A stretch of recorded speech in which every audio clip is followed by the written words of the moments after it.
Bonjour à tous, bienvenue sur Immedia, hym.media pour nous écouter, retrouver nos articles, des livres audio et des propositions de formation. C'est sur hym.media. Et ici maintenant, c'est pour une séance prenante avec une série, pardon. Il s'agit de la série Légion. Alors, comment vous dire? Légion, on est dans le monde de Marvel. Il s'agit d'un homme que l'on apprendra par la suite être le fils du professeur Xavier. Et ce dernier, alors je situe le cadre, c'est dans les années fin 60, début 70. C'est important parce que ça soit les vêtements des personnages, que ça soit les décors, les états d'esprit, et on aborde un peu justement le côté psychédélique à travers cette époque spécifiquement. Et vous allez voir pourquoi. Alors, cet enfant donc va grandir avec, on va dire, une famille de substitution biologiquement parlant. Il s'appelle le héros David Heller, H-A-2-L-E-R, pardon. Et l'histoire commence donc que ce personnage, le personnage principal, se retrouve en hôpital psychiatrique.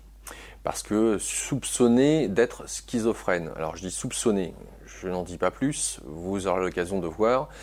Il y a une première saison qui est sortie, c'est en 8 épisodes. Alors ce qu'il faut retenir, à mon sens, parce que l'univers Marvel, je sais que ça peut-être déplaire à certains d'entre vous.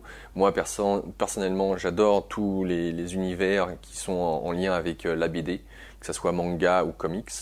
Bon, voilà. Et puis l'occasion d'aborder certains pouvoirs parapsychiques que l'être humain a. Alors en sommeil ou pas, ça c'est notre débat, puisque là on est dans le domaine de la fiction. En tout cas, ce qu'il faut retenir, c'est que la mise en scène est exceptionnelle. L'ambiance, les décors, tout, encore une fois, comme je le disais, ramène à fin des années 60, début des années 70. Et on a différentes références dans la manière dont c'est filmé. Plein de petits clins d'œil. Je vous donne comme ça, de but en blanc, 2001, l'Odyssée de l'espace. Vous avez aussi avec David Lynch, l'univers de David Lynch.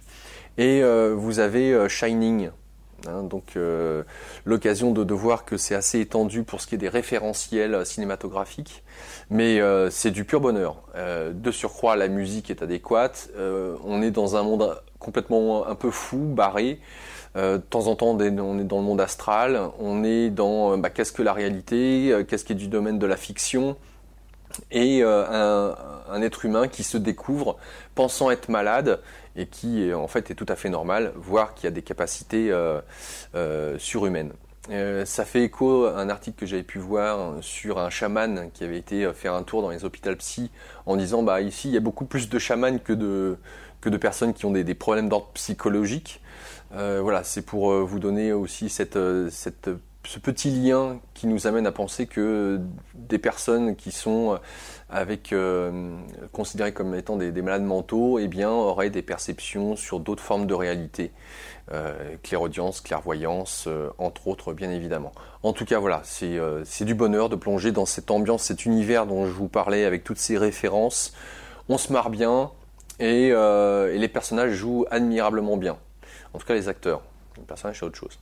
Quoi qu'il en soit, je vous souhaite un bon visionnage et je vous retrouve une prochaine fois. Au revoir à tous.